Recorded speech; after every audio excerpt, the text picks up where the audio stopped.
All right, Alexander, let's talk about the Biden interview. I believe it was with CNN's Fareed Zakaria. And the focus of the interview, well, where a lot of people were focused, and where I was focused as well, was, of course, the announcement of the cluster munitions.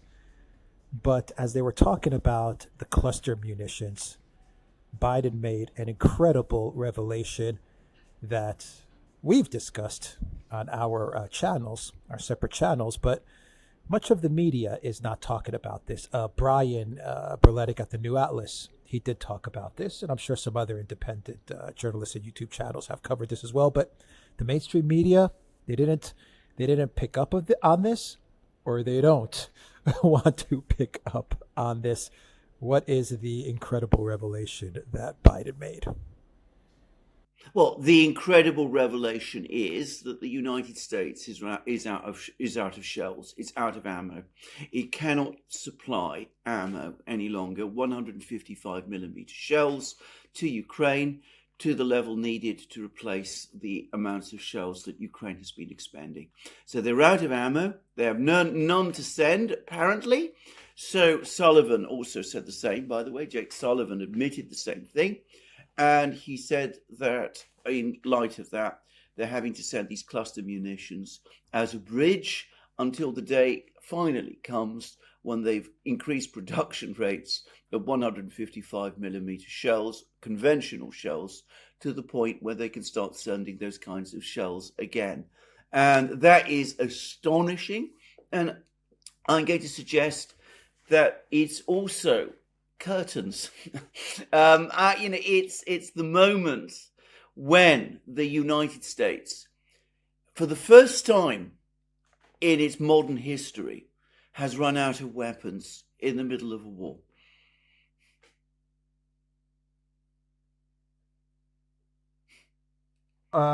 So what happens next? I mean, this is a war based on the 155 millimeter artillery shells. I mean, that's like the foundation of this conflict, and the U.S. is running low, or is running out. Europe is not doing any better, by the way. What happens next? No. Europe is doing far, far worse. Just to get a sense of the realities, the US is able to produce around 30,000 155 millimeter shells a month. Europe is able to produce around 4,000 of such shells a month. There's some uncertainty as to how many shells Ukraine launches, but it is probably in the hundreds of thousands a month. So the West cannot keep up with Ukraine's shell expenditure. Now, that 30,000 rounds a month figure that the US is now producing is double what they were producing at the start of the war. They've pulled out every stop to increase shell production to that level. It's taken them a year to do that.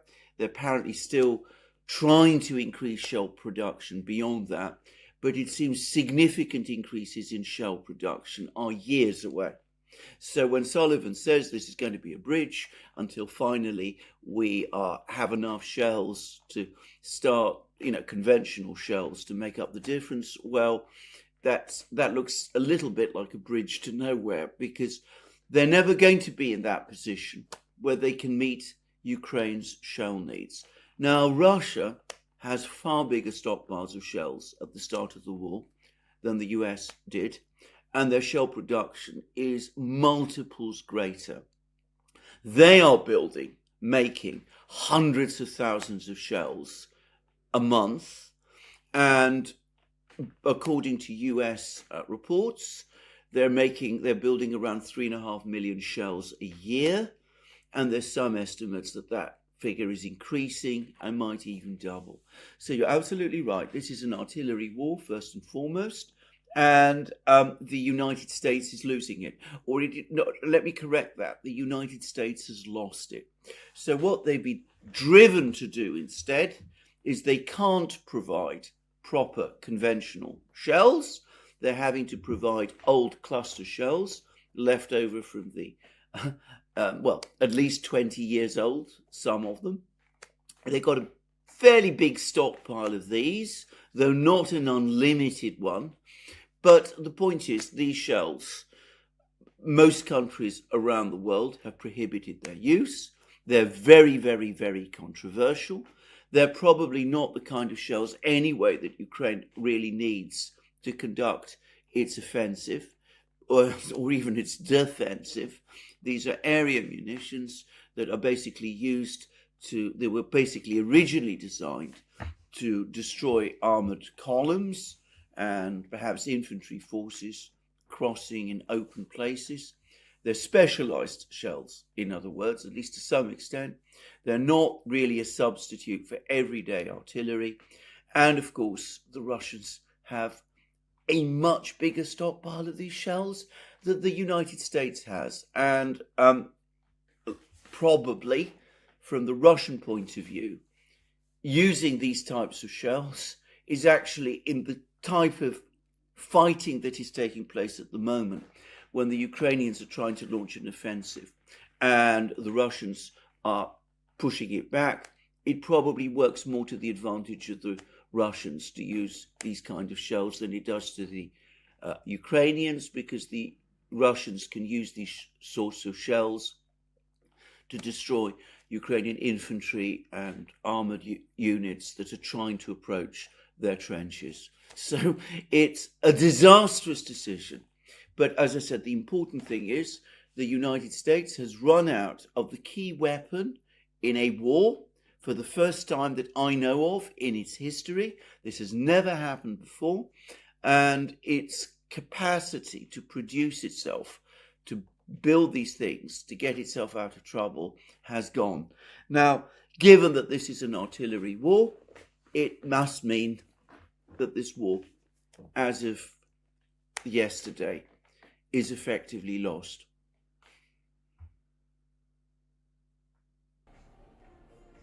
I understand that, but what happens next? I mean, I'm kind of asking the same question. Shouldn't Ukraine, shouldn't the European Union, Germany, Macron, the Biden White House, shouldn't they finally get Ukraine to the negotiating table? I mean, you're out of the key weapon. You're out of the key weapon. Yeah.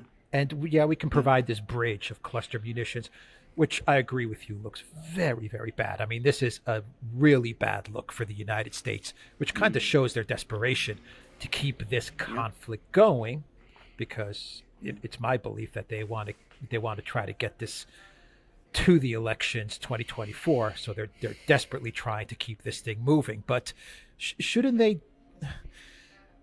just go to Putin and tell him we need to negotiate?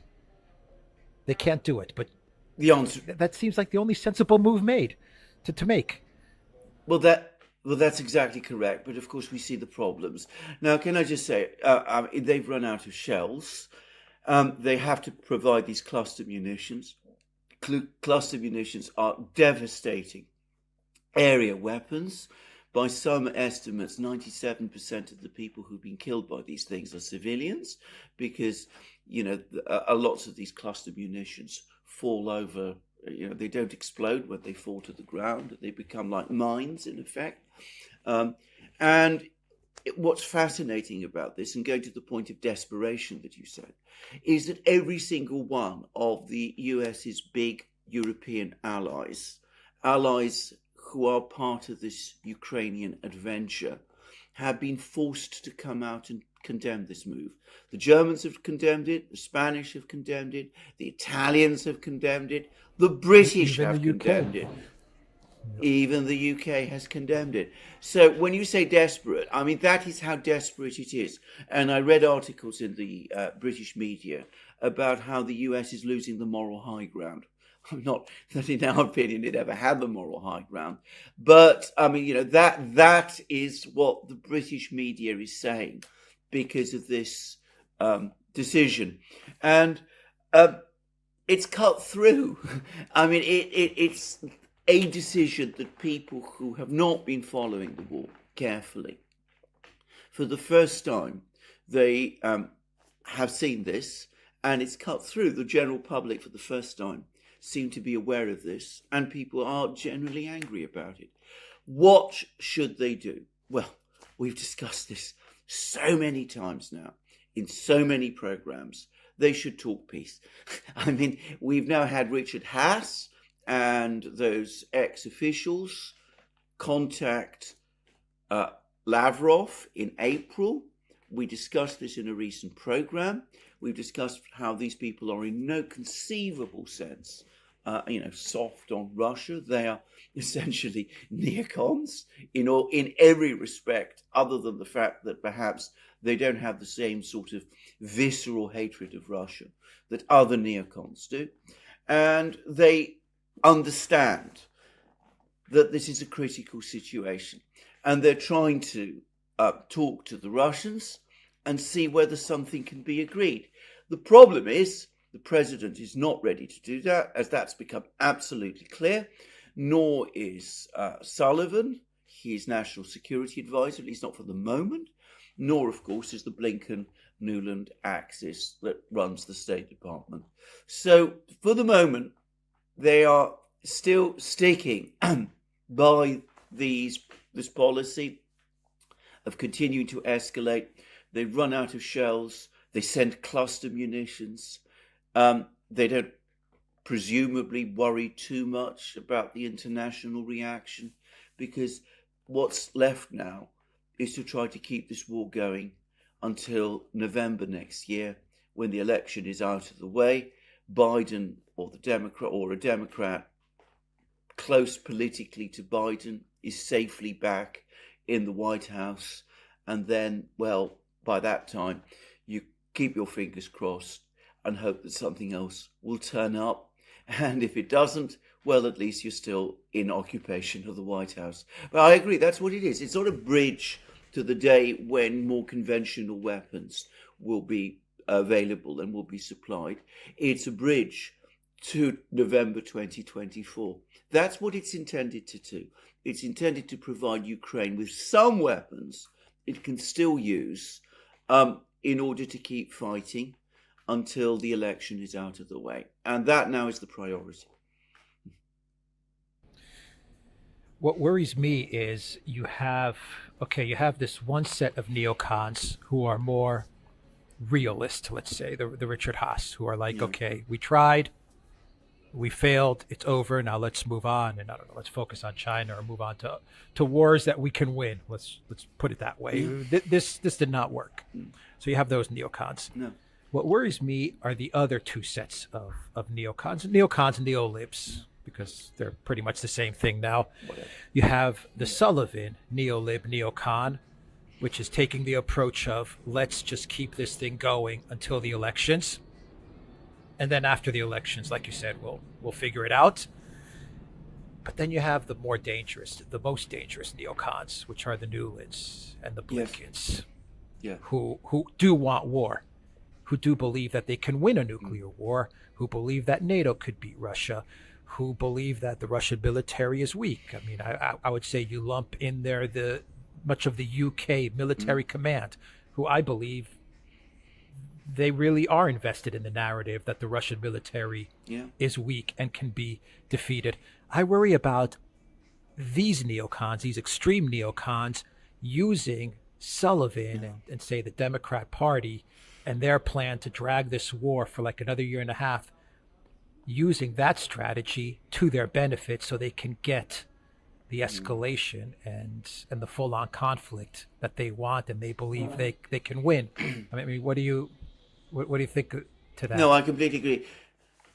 Can I just say a few things about the three camps? Because, of course, the first camp, let's call them the neocon realists. It's a contradiction in terms to talk about any neocon as a realist, but as I said, they're more grounded in reality, and they're basically concentrated in the Council for Foreign Relations. I think they've won over to their side an important person, by the way, and that's the CIA director, William Burns. Now, he's made some extraordinary comments about the Prigozhin affair and all of that, and I think people have rather over-focused on those. I think those were intended to give him some kind of political space, because he came out with another statement in which he said that Russia is not the key priority. The key priority is China, which is, of course, what the realist neocons are saying. And so he seems to be aligning himself now with that particular group. So there is that group, and they do exist. They're in the Council of Foreign Relations. They've been behind these articles we've been seeing in Foreign Affairs. They were behind the Rand Corporation report that we saw at the start of this year. They probably have allies. In fact, they definitely have allies on the Joint Chiefs of Staff in the Pentagon amongst the uniformed military. And their concern is that we're running out of weapons, we're running out of supplies. Ukraine isn't that important. China is much more important. We need to step back, reorganize, refocus, and prepare for the war that really matters, which is the war with China. That's that group of people. And they are a dangerous group of people in themselves. When we call them realists, it's realists very much in inverted commas. Now, Sullivan is a neocon, but he is also, as you absolutely correctly said, in various programs that we've done, his primary focus is elections. Now, he is bound up with Joe Biden. Joe Biden, and this we've also discussed in previous videos, he is completely committed to this hardline policy towards Russia. So Sullivan has to find some way of getting Joe across the line. Joe won't listen to any advice to pull back on Ukraine. So this is Sullivan's latest idea. We don't have conventional shells to send, so let's send cluster munitions instead. And maybe the Europeans won't be happy, but hopefully that will get us through to November 2024. And if it doesn't, well, at least we've tried. I think that sums up his line of thinking. He's trying to get Biden re-elected. He's now tied to Biden. His career essentially depends on Biden getting re-elected. Biden won't listen to the first group, so Sullivan comes up with this idea of sending the cluster munitions. I'm sure he's not the only person, but I suspect a lot of it comes from him. And you're absolutely right, because the third group, and their messaging is everywhere. They're saying, we need to escalate even further. The big mistake we've made is that we didn't go in hard sooner. We've got to escalate. All this talk from the Russians that if we escalate too far, we might find ourselves in World War III. The Russians are bluffing. And there have been a whole cascade of articles about this. There's an article that they're planting articles in the European media from their friends there. So Der Spiegel had an article saying, let's at NATO summit meeting in Vilnius, we've got to put aside any further restraints. Now's the moment where we really need to throw in everything we have. The reason the offensive hasn't worked, the Ukrainian offensive hasn't worked, is because we didn't do enough. We've had an article in the British media by Simon Tisdall in The Guardian saying exactly the same thing. No real danger of nuclear war. We must escalate. We must send them every conceivable weapon that they want.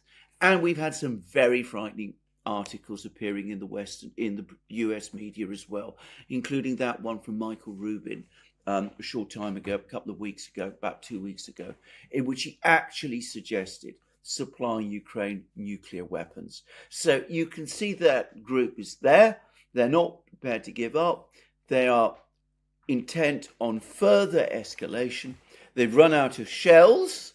Shells are the key weapon in the war. Everybody can see that F-16s are not going to change anything. ATACMS missiles, the Pentagon is still unwilling to supply, but they're not going to change anything either. And we see that already these people are thinking in very, very dangerous terms indeed. Simon Tisdall basically is talking about direct NATO intervention in the war. Is there anyone in the Zelensky administration that is looking at things differently after this realization with the shells?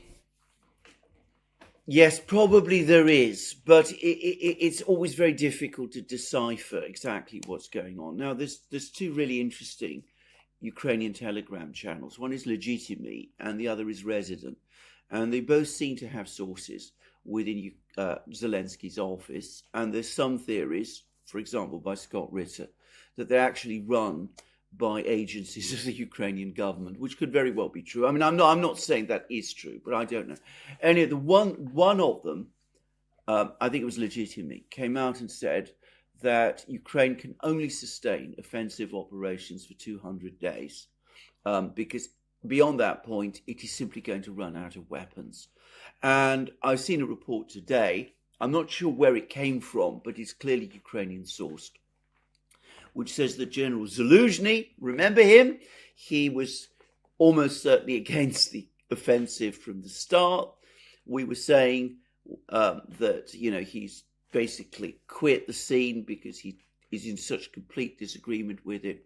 He's now come back, and apparently he's telling Zelensky, according to this report, look, the longest we can sustain this for, at the current burn rate, and he wasn't just talking about shells, by the way, he was talking about armored vehicles, that Ukraine is losing 11 armored vehicles, irreplaceable armored vehicles a day, including perhaps tanks, 4 tanks a day, some people have estimated, that the longest we can keep this going, with whatever supplies we get from the West, is until the end of the summer. By that point, our forces will be disastrously depleted and the Russians are getting stronger.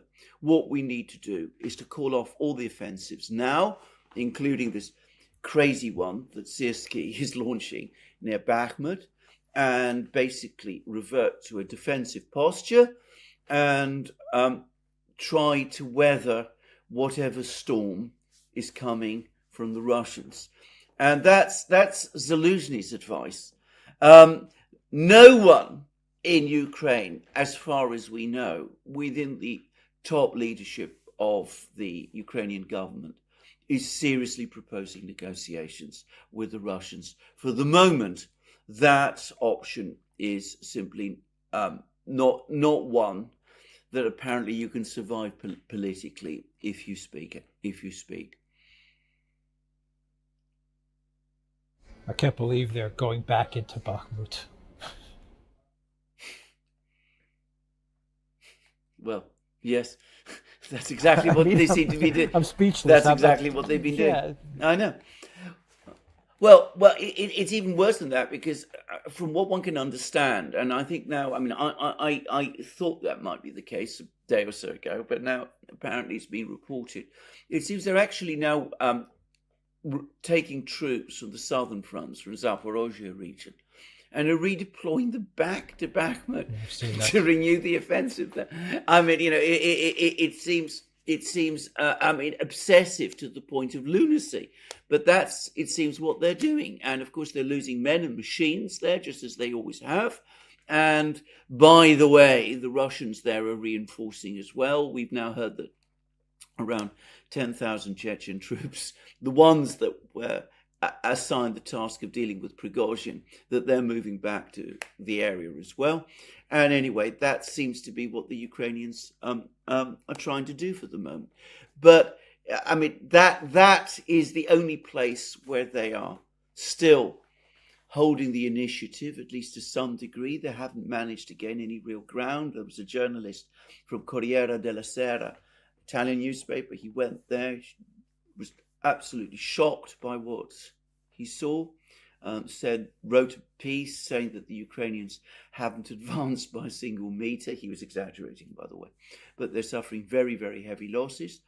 And of course, elsewhere in the northern fronts, the Ukrainians are actually losing ground. But, keep going, hammer away at Bakhmut, keep fighting.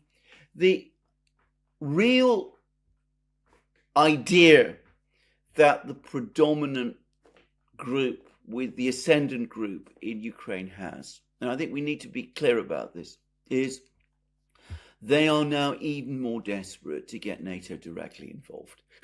And all this talk about, getting Ukraine into NATO immediately, that is what that is all about.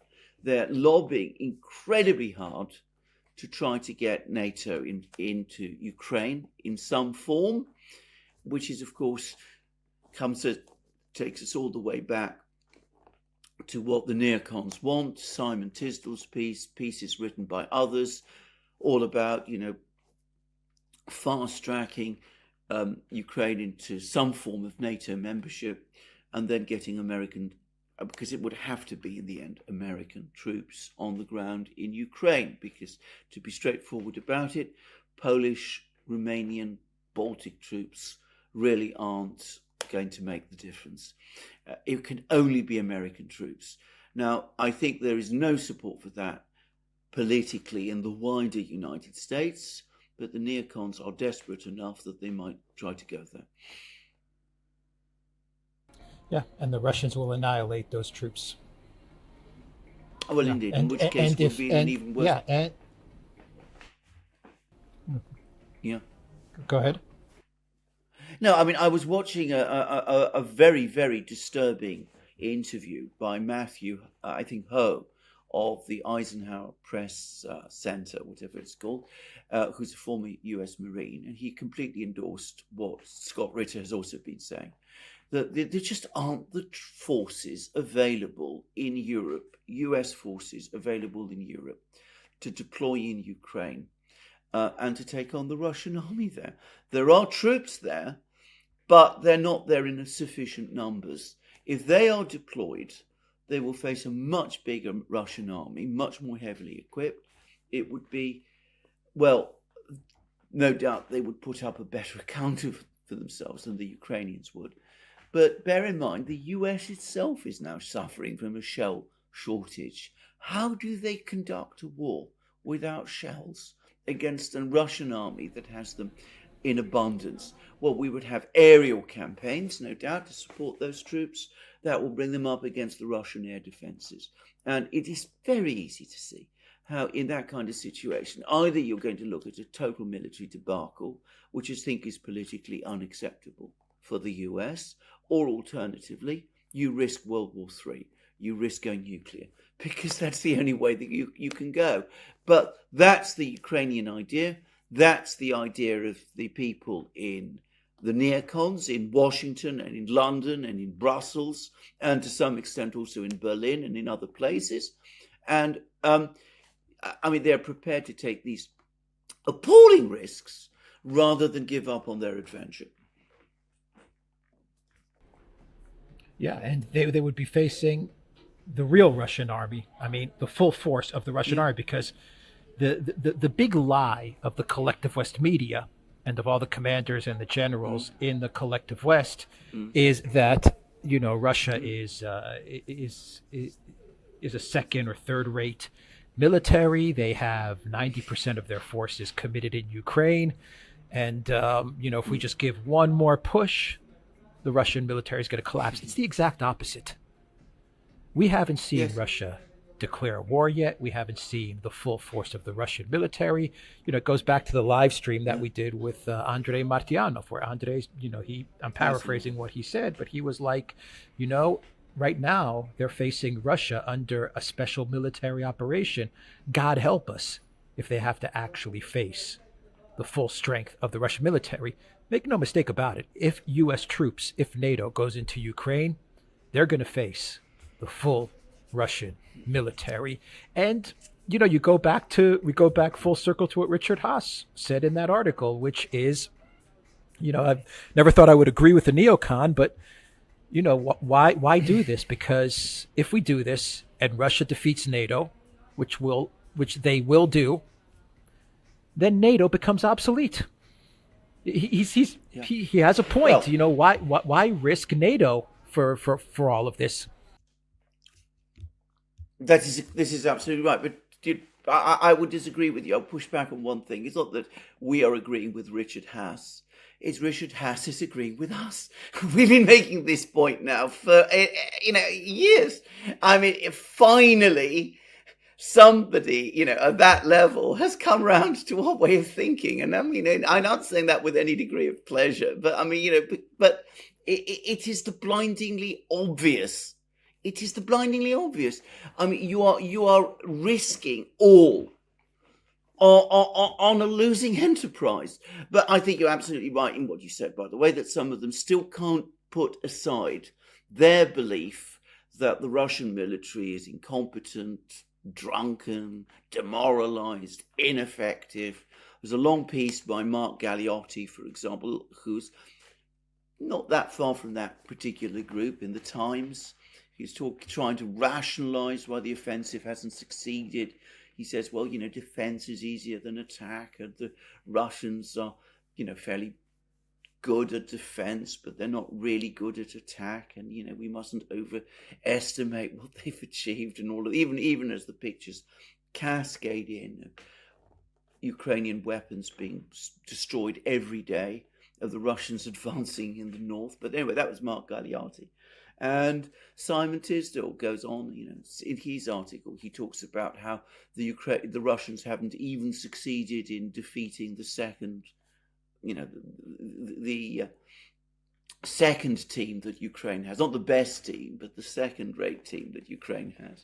So, of course, they couldn't possibly stand up to us because they're weak and fragile, and their political system is weak and fragile, and everything about Russia is corrupt and doesn't work properly.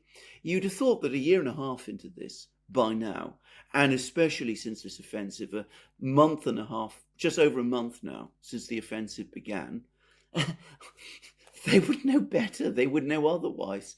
But these beliefs have become such an article of faith for them that they can't give them up.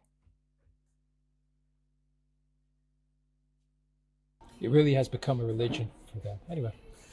Okay, we will end it there. The DURAN.locals.com. We are on Rumble, Odyssey, BitChute, Telegram, and Rockfin. And go to the Duran shop. 10% off. Use the code GOODDAY. Take care.